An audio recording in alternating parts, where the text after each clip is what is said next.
Thank you everyone for joining us in this webinar. We're just going to give it a few more minutes while people still keep trickling in.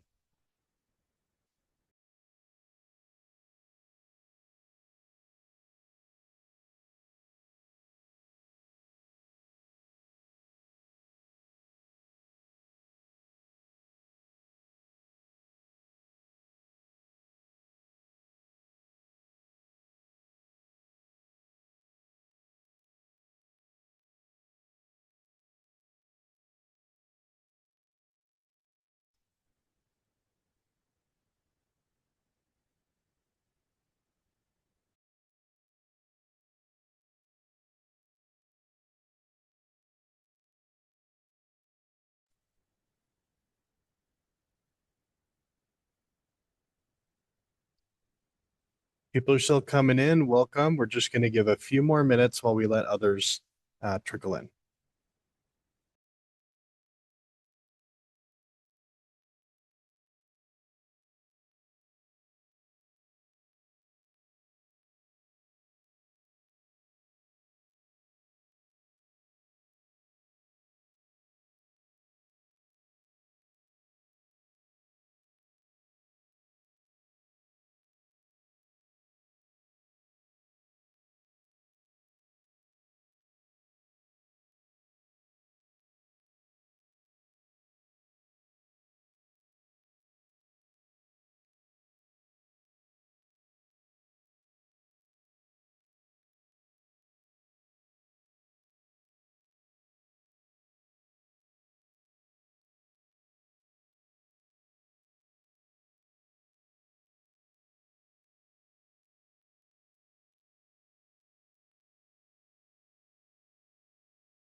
Okay, I think we've given a good amount of time and some people have joined in since, so that's great. So we'll go ahead and get started. So hello everyone.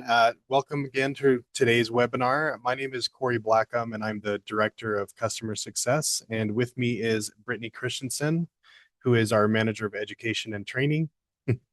On behalf of the entire DIBS AI team, thank you for taking the time to join us. We really appreciate it. Just a quick note before we begin, this webinar is going to be recorded and it can eventually be posted to our website, which is just dibsai.com. And you can go to the support tab, which you'll find on the top right menu.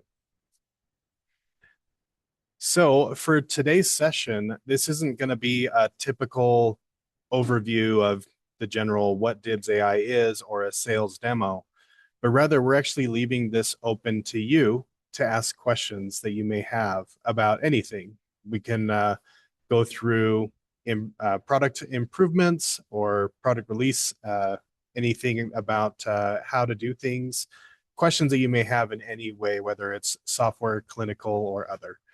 So without further ado, we'll actually just go ahead and pass it on to you, all of you attendees, if you have any questions to share. We've had a couple questions that have been recorded previously, so we can go over some of that as well. And when you are ready to ask any questions, you can just look at the bottom of your screen and raise a hand, and we'll unmute you on there.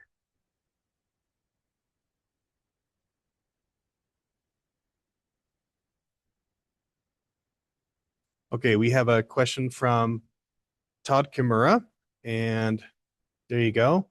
Hello, Todd. How's it going? Very good. How are you? Good. Just a quick question about buttering the brackets. The assistants were saying that I guess there's a note out now with buttering the brackets, just minimal amount of bracket adhesive now, where it's almost like see-through on the corners of the bracket. Is that correct? Brittany, can I leave that question to you with it being clinical in nature? Yeah, of course. I was gonna see if I could actually pull up a picture So the main goal of the adhesive is that you get it to all four corners of the bracket pad. And when you look at it from the top view, it's actually really thin on like the fours and fives, but then you have a little bit of extra on the molars just to account for that buccal groove, because you want to make sure that you're bridging the gap between the bracket and the tooth, especially if you have custom bases, because those you can also add extra adhesive to.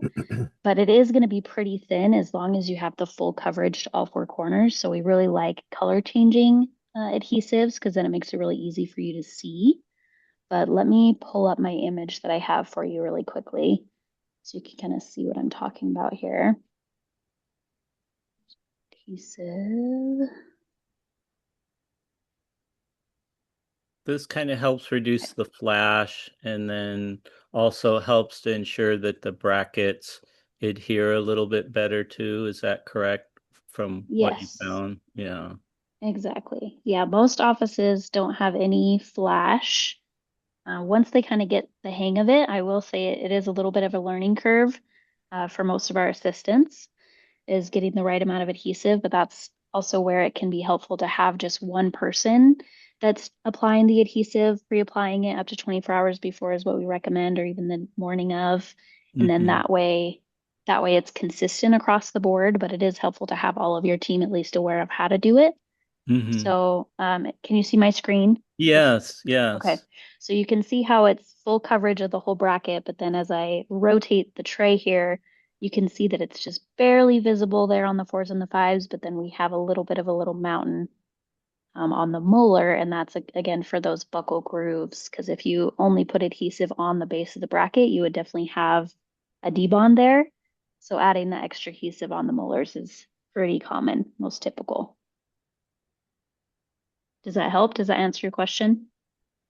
Yes, that does. Thank you so much. Of course. Good question. Yeah. Thanks for that, Brittany. Mhm. Keep this in mind. I love that you brought up that question. If you have any new assistants that you have recently hired, if you've had some, um, yeah, just any new staff, regardless of whether they do submitting of cases, they're part of the clinical team, or even TCs, we have different trainings for them if you want us to help along with that and to help them in their training. So please consider that. All right, and I'll leave it open again for someone to share any other questions they may have.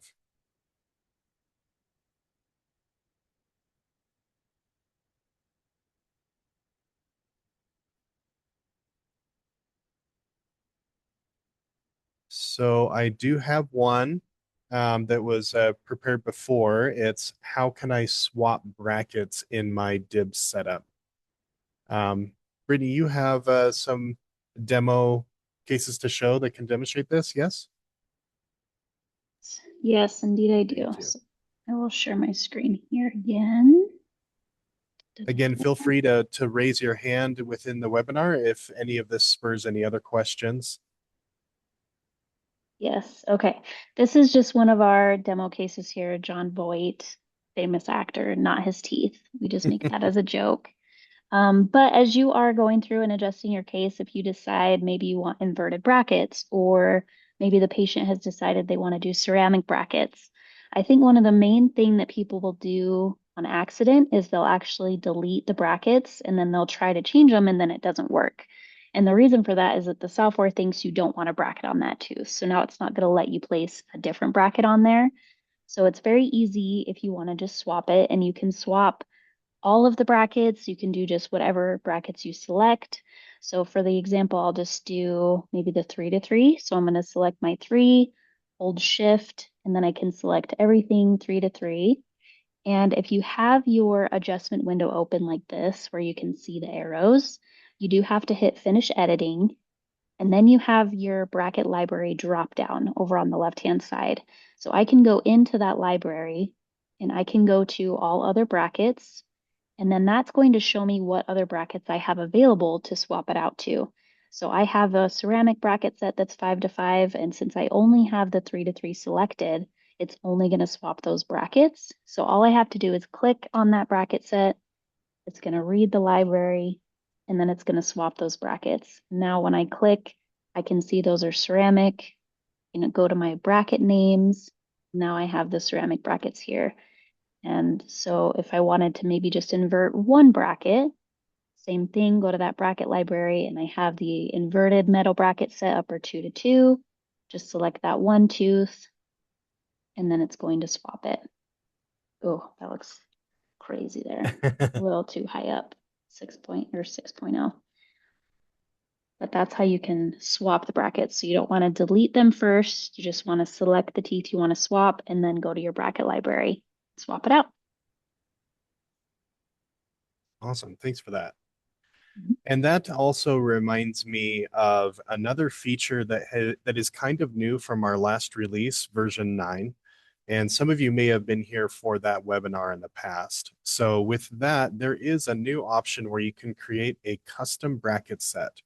And as you've been submitting new cases, you may have seen a question about that. And when you're submitting a case, you put in all your info, you're selecting maybe 2 or 3 or more bracket sets, depending on like the type of case that needs whatever brackets you have in your library. And it'll ask you, do you want to make this a bracket set and a custom set? And you can say yes, and it'll be added to your account. So it's a really neat thing. It just makes it so that in the future, when you're submitting more cases later, maybe you have a standard group of brackets from your library. That bracket set will show up as just one thing you need to select. And then that's just as easy as that. And it also just ensures that you're getting all the brackets included, just in case, there's a mistake where maybe only one piece of your bracket selection is chosen. So like if you accidentally only selected the 6s instead of all of the 5 to 5 as well. So just to avoid any of that, it's easy to fix, but that just kind of reminds me is that that may be something that can help your staff in the submission process. There's also custom heights that we can add to your account so that the setup is just that much closer to the way you like it right off the bat and saving you some time on approval. So hopefully that brings up piques some interest in some of you. And so if it does, please feel free to contact us and we can see what we can do to make that work in your account and update it. So another one we have is, why do some of my cases get archived and how do I restore them? So this is a great question. And Brittany, you can correct me if I'm wrong on any of this, but what will happen is if a case is awaiting approval or on hold for as long as 45 days, it will automatically archive. It's sort of still there and it can be restored, but it's basically as if it's canceled automatically. So the reason for that is, it's just been sitting for too long. Maybe it's just been forgotten about as far as a case that needs to be approved. We do send reminders very regularly. If you're not unsure that you're getting any of those notifications, please let us know. We can update that as well. And again, also, it's the same with cases that are on hold or if we're waiting for scans. And honestly, if it's been more than 30 days, it probably should be canceled anyway, just so that we can make sure that we're only using scans that are within that time frame between submission and bonding, 30 days, just so that we don't risk the trays not fitting because it's been so long. So that's why it's archiving. It's just it's been waiting for up to 45 days and then it'll auto archive from that point. So to restore them, really the only thing you need to do is just call customer success and we'll bring that back for you. So anyway, so that's the answer for that. We also have another one where someone asked, how do you adjust the bite in the software? Brittany, do you still have a demo on there and maybe you could help demonstrate some of that? Yes, let me share my screen again Thank here. you so much. Sure. Okay. So same case, I just swapped the brackets back. But when you receive your cases, they should be close to a class 1 bite. That's just our standard setup, is that we'll try to get it as close to a class 1 as we can. And we also check occlusal collisions. But there's always instances where maybe you've made adjustments and now the bite isn't as accurate. And so you want to make some changes to it. And this one, I didn't actually put it into a class 1 bite, so I could show you guys kind of what that looked like. So this right here, instead of going to your adjust teeth button on the left-hand side, you go to adjust bite, and that'll bring up the bite adjustment window. And just a reminder, this bite is a prediction. We don't know 100% how the patient's bite is going to end up. We just want it to try to be as close to the most ideal, best scenario as possible, right? So it's not going to change any bracket placement, and it's not like being a surgical case per se. Ideally, this is already all of that's done, and we're just at the very, very end with the finishing wire where we want to be. So I can use this front arrow right here, and it's only going to adjust that whole lower jaw. And I can bring that lower jaw forward so I can get more into a class 1 bite here, but then I can see my teeth are definitely overlapping.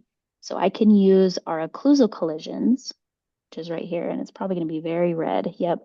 So this heat map here, if it's red, that's a heavy collision. Yellow is medium, and then blue is a light collision, and that's kind of what we're aiming for, is all blue all around. So since everything's hitting really hard, I can bring that bite down, and I'm just going to click it down here and then maybe double check and see we're still hitting pretty hard in the front there.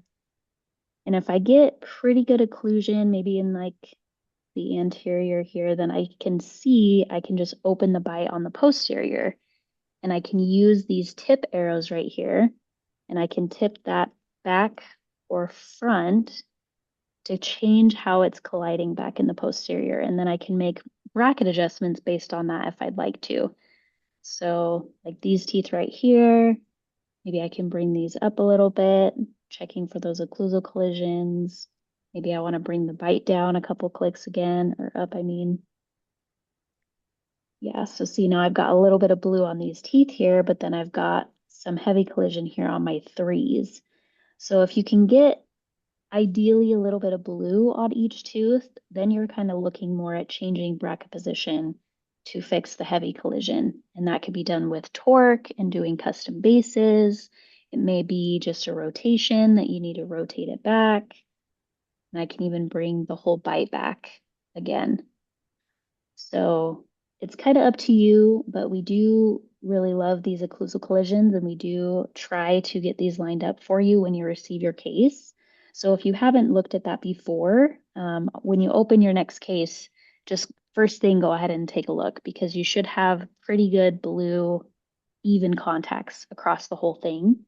And then as you make your adjustments and change things, you're going to see that those are changing, obviously, where the teeth are touching. And we do have a little cheat tool. So if you don't mind about your bracket heights as much, then you can get your teeth into a good bite. So I like where this bite is. I feel like it's close to my class 1 that I'd like it to be, but I just want all of those little blue contacts. We have this button right here, and this is our uniform occlusal contact button. And this is going to adjust all the teeth's leveling, or all the teeth leveling, to get that little contact there. So I'm going to click that UOC button, and you're going to see the teeth are kind of adjusting, and it's moving those molars apart because it had a heavier contact on those teeth. And now when I look at it, I see a little bit of blue on every tooth. And it doesn't do it for the front teeth usually. I think it's just past the 3 to 3, but or maybe it's just the 2 to 2, because it did adjust that 3 for us. But now I can see that that is pretty even contacts all the way around. And then I can make further adjustments from there if I'd like to. So being able to adjust that lower jaw is really helpful here in the predicted outcome, just to see what occlusal collisions, but you can't adjust the bite in the existing, right? Because that's where the teeth are already. We can't adjust anything there. And then if you're looking at doing the bite turbos, that's where you would use your articulator to open the bite and simulate them opening their mouth instead of using the bite adjustment, because that's going to just open your bite and make it look incorrect. So that is how you can adjust the bite. Any questions about it? Thanks for that, Brittany. Mhm. Yes, that's a really important thing. We've always offered this, but and shown you how you can do bite turbos in the software before. If you don't know how to do that, please contact us. We'd love to just do a real quick case review session and show you how that's done. But yeah, you can do bite turbos. It's already existing in the existing tray we send you with brackets.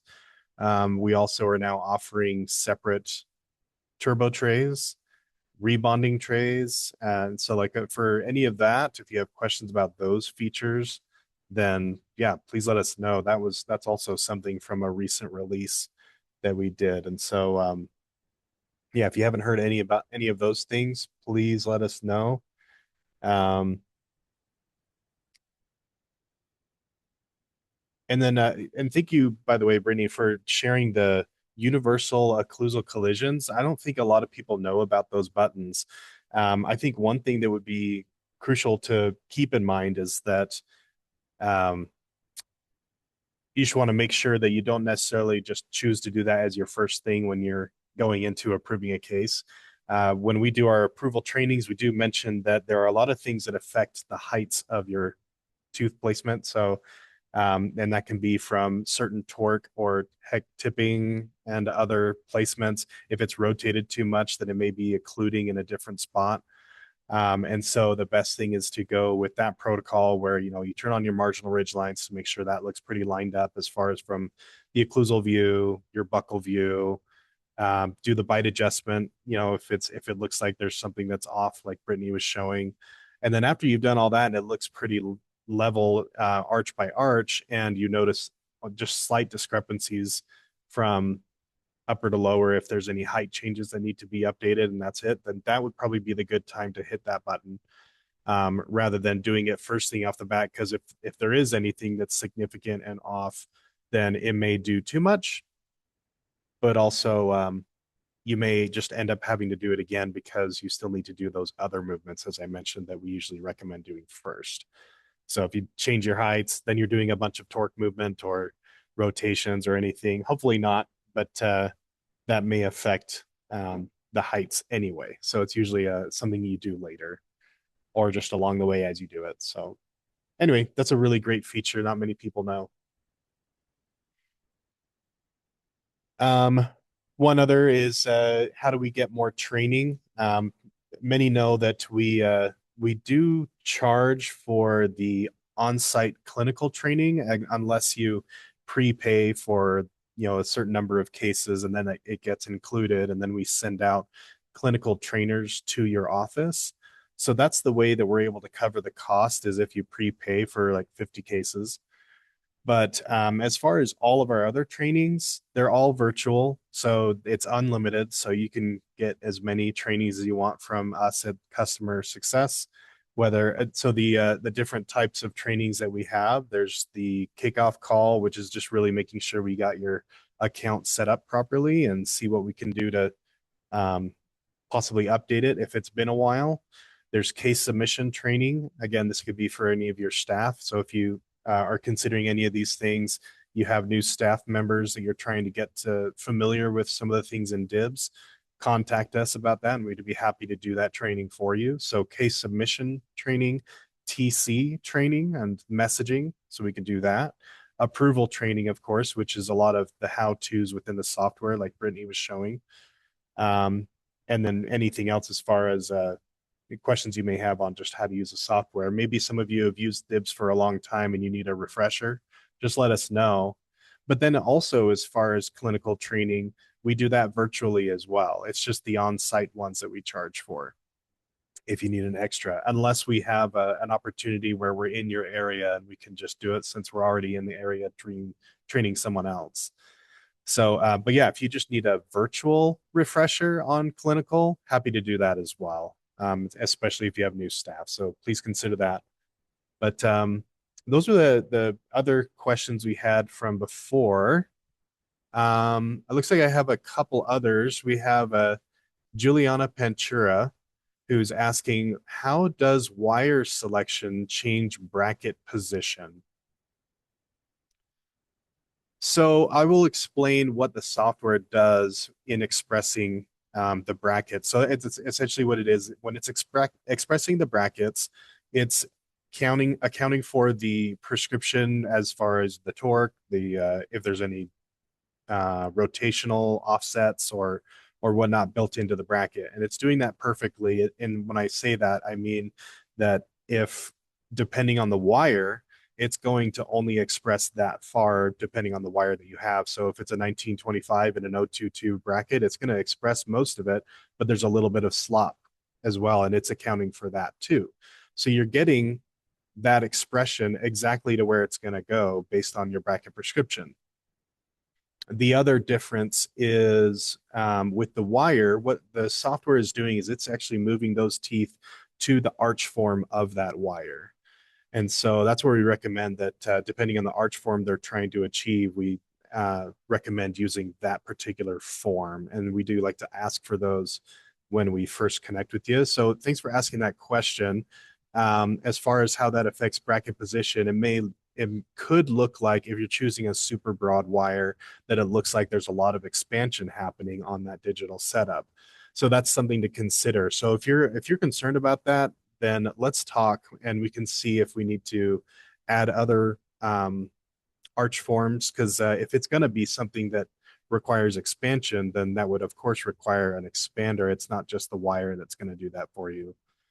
But anyway, but that's a really great question, and hopefully that answers your question. Dr. Peter Liu was asking, is there a way for us to customize the long axis of the teeth during setup? I find the default setup is often not correct. At least to me, it's not correct. For example, want default to be at cusp tip to the gingival zenith for premolars and canine, middle of incisal edge to gingival zenith of incisors. So trying to see from the middle of the incisal edge. So I'll just kind of explain how the heights are measured in the software. Whitney, do you mind while I'm doing that, bringing up an example showing how the bracket heights are shown in the software? Basically, it is measuring from the very tip of the tooth to the very middle of that bracket slot, but and then it's a parallel line coming out of both, and it's giving the distance between those. And yep, and then get a side view. That's perfect. So you can see how it's the parallel lines between where it's marking from the tip to the middle of the slot. And that difference is that spacing where it says it's 4.7 millimeters at the top, you see in red. That is how we're measuring it. And the line, the angle of these horizontal lines is actually with the wire plane. So that's what it's lined up to. You may be used to the gauges where you just stick the gauge inside the slot, and then depending on how far it is from the tip, that's your height. Well, it may not be necessarily with the arch or wire plane. So that's how it's measuring there. One way that you can also determine heights in here, I guess specifically for posteriors, on the top right, it says height. And for a posterior, you can change it to, I think you can change it. I'm sorry, that's not a different thing. I was thinking if it could do it from marginal ridges, but is there something like that? There isn't. Okay. Some people have asked that question, is if you can change the heights to go from marginal ridges to the slot, which just kind of looks different there. But we can update what heights you'd like to have them as. And so we do have a default set of heights that we do for standard cases, Dr. Liu, but if you want, we can certainly adjust what heights you want. We may not be able to do it exactly the way you're saying, where it's like from the gingival to in the premolars and stuff like that. But anyway, if it looks like you have a consistent height that you usually like to have it as, definitely let us know what are the typical changes you make, and then we can change that default height to be what you always do in the software, or to what we always set it up as before we send it to approval. And that's actually what the AI of the software is able to incorporate. As long as we just put in what your preference is, it'll recognize that. Keep in mind that if there's any very high numbers of the heights, it can sometimes go quite subgingival. And if it does that, sometimes the software does try to, I guess, correct that to a point where it won't go as far it does sometimes still go subgingival, but just keep that in mind. So let's talk, Dr. Ludes, as far as getting your heights to the way you want it. And it looks like Dr. Ludes submitted a few others. Okay. Is there a way to submit bugs that we see, i.e. tray fabrication usually needs margins adjusted when bite turbos are in place? I mean, ultimately, the quickest way to request these is, well, one of the quickest ways is by contacting customer success. Brittany, isn't there another way of submitting bug reports or flawed tray? Yes. Yeah. Yeah, there is actually a bug report within the software. If you go down to the little gear button in the bottom right-hand corner, then there's this send bug report under the tools. And it just Perfect. asks you to describe the bug in a short sentence, and if you can, include the list of steps you did so that they can try to reproduce the issue. This is super helpful because then it actually sends the log files to our developers. So they're able to actually see what's happening in the background that may have caused the bug. So that's really easy. If you feel like it really is a bug in the software, like weird things are happening, then that's a way to send it over to our development team without having to reach out to us. But we love getting those as well, so we can help you Mhm. investigate them. That's really good. Thanks for asking that because that bug report does get tied to this case file. And so that way they're able to see what were the different things that happened, and it can probably usually tell them where the error popped up if there was an error that came up. Um, but then I noticed that there's not really a way in the bug report to provide imagery. So if you're wanting to share more high detail, which we absolutely appreciate, as far as any errors or bugs that you're seeing, and you want to take either just a screen recording or the um, just a screenshot of what that error is saying, then but yeah, we can go ahead and investigate that a lot further so if you do that. So send that over to support, which is the support at dibsai.com or by calling us. You can call us to mention something and we can certainly look it up with you. Um,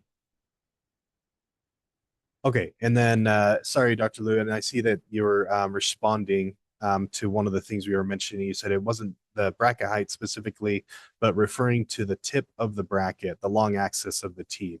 So I think you might be referring to these contour lines, and you can correct me if I'm wrong, Brittany, but what we understand those contour lines represent is actually the bracket itself, not the tooth. The horizontal line is going with that vertical slot almost, or the vertical angle of that bracket, and then the horizontal line is with the bracket slot or the wire slot, excuse me.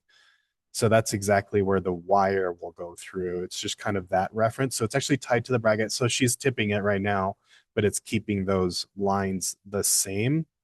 And I can't remember, Brittany, if you had showed earlier what the actual contour lines were. Long axis. Yeah, so if you have your menu turned on up here, I believe you have the ability to view these. You just have to turn on the menu down here. But we essentially just use the long axis that we put in here as a starting point. And then the tip is changed, of course, for the posterior to line up the marginal ridges. But then the anterior, it should be in a pretty general location, and our technicians do check those. So I'll just show you right here. So if we go to our long axis markers here. So you can see kind of where it started. And the AI helps place these at just the highest point, and then the main, what did you call it? They're called contour The lines in zenith, this, aren't they? the zenith Oh, of right. the gingival. So it is at that point, but then the contour lines don't actually line up with that. And that is because you're able to change that long axis of the tooth essentially by changing the tip and the rotation of the bracket. So the bracket's not moving, but you can see the tooth is moving behind it. And I'm just doing that with the tip. So if you don't like where that line is, then you just have to change that tip or the rotation to change it. And if I show you in the existing view, it does basically the same thing, but you'll see the line moves with the bracket here instead of the tooth. But it's just a starting point, like for the software to basically upright the teeth. And then you can go in and adjust that log axis with the bracket movement or the tooth movement. Hmm. That makes sense. And Dr. Liu, your other question with the wire size, that is intentional for you to change it. And I wanted to share on I'm just going to switch it to just share the Thanks screen for so you looking can at that. see. Yeah. Yeah, so on the RX form, we actually have the option for you to choose your finishing wire size. And this is exactly because of that. Because if you change the wire size within the software, it is going to recalculate how the torque is being expressed within the software because it's taking into account the slop in the slot with your arch wire. So when you are submitting the RX form, you want to have you or your team make sure they're choosing the correct option for the finishing wire because that's what our team will use to set it up. Because if I come over here now and I want to change that finishing wire, see it's set to 022 wire. If I change this, it gives me a warning and it says changing the finishing wire is going to reset all the adjustments that you've made. So if that is something that you want to change, you should probably do it very first. But keep that in mind that you're also going to lose whatever setups or changes our team has made. So Hmm. your marginal ridges probably won't be lined up, your bite's going to be off, just because it's basically resetting everything from the beginning and you're going to have to redo those changes. So it's best if you can select the finishing wire on your RX so that it's set up with that correct finishing wire. And then you don't And have to go in and change it later. while you still have this on here, can you use the undo, redo just to see the difference between the changes you made?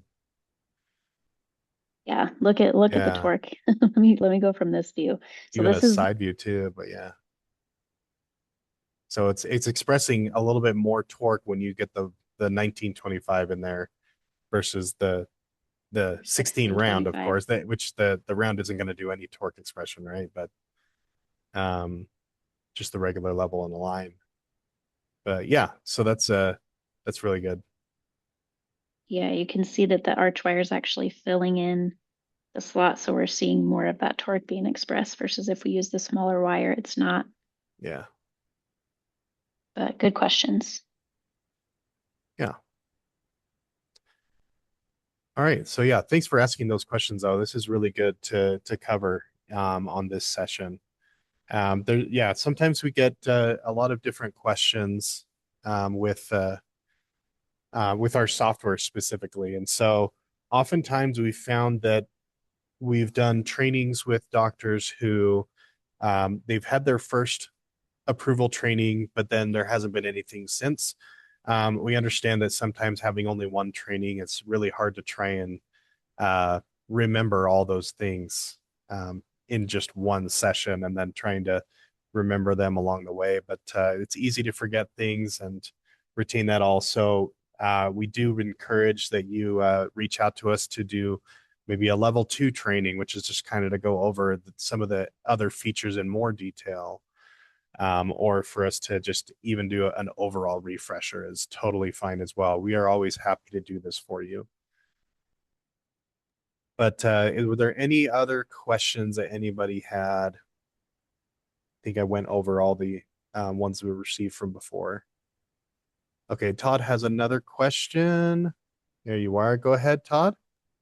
Yeah, just curious about your research and where you guys are going right now, and if you're in any of the programs maybe where they're doing some studies, maybe even like with X-rays, like he's talking about torque and tip and the 3D, with 3D imaging and the roots and everything like that. Okay. As far as case studies, we have run our own studies in which we were able to do this with several cases. I can't remember how many, but if I can show you, I have, let's see, right here. No, except for that. So if you're at our main webpage on dibsai.com, you can go to view research, and we have basically our white papers in there, and there's more details as you go further down, but it gives the statistics on how we're able to save at least 4 appointments, 4 visits, and 4 to 6 months of saved time is what that usually comes to, and how that can just save so much for your practice. We had somebody come and visit us, at the AAO and just said how much they love DIBS and how it saved them so much time, that they actually had to restructure how they do scheduling altogether because their bonding appointments were a lot shorter and their treatments were a lot shorter. And so when they're out of braces sooner, less of those appointments are for that patient. You can either fill that time with more new patients, which is a great business sense for you, but also it can also be, you could determine what you do with that saved time if you're trying to go on more vacation or what. But that's just where it can help you to make the most out of digital workflow. And so when you can be all digital, so many of you are using aligners already. And so if you want to just do that same digital workflow with your braces, go 100% in that, that will completely transform your practice, like the coordinator that told me at the AAO. So that's what we absolutely want for you guys. Is that, I guess as far as other case studies, we've done some other studies with um, some universities here and there that aren't necessarily widely published, but we're always open to it. And sometimes we'll get some requests through some of the orthodontic magazines and everything. But does that answer your question? Yes, thank you. Thanks. You're very welcome. I wanted All right. to kind of tack on there too. There's one of Oops. our doctors. She's done over 1,000 cases with us, and she integrates the CBCT. And her own words, she has no more repositions because she can see where those roots are and is that much more accurate. I'm sure she probably has planned repositions, of course, but just for unknown repositions. And so she always does the CBCT integration and is seeing the roots when she's making those adjustments. So I think we're still gathering a lot of data, especially with those since they are kind of new. And then I also know we're starting to get final results back from doctors. And then that way we're able to compare what we had in the software to what the actual results ended up.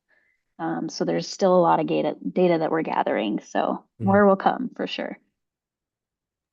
Yeah, and Todd, if you're interested and you wanted to share any of your cases that you've done so far, and if even if it's just comparing to your normal direct bonding cases, and just like provided that you're sharing with the patient and that they're okay with sharing some imagery, or if it's just the intraoral photos, comparing those to some of your DIBS AI cases, then we can show how we could do some research to see how it's impacting your practice, which is also something you could use as extra marketing toward putting on your website or telling your patients in the consults. And so anything like that, if you want to participate in specifically with just how it's impacting your particular practice, then that would be definitely well received if you want to do any of that.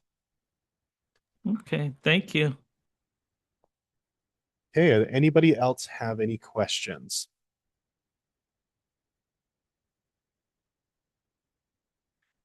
Don't see any other hands or any other posted Q&A questions.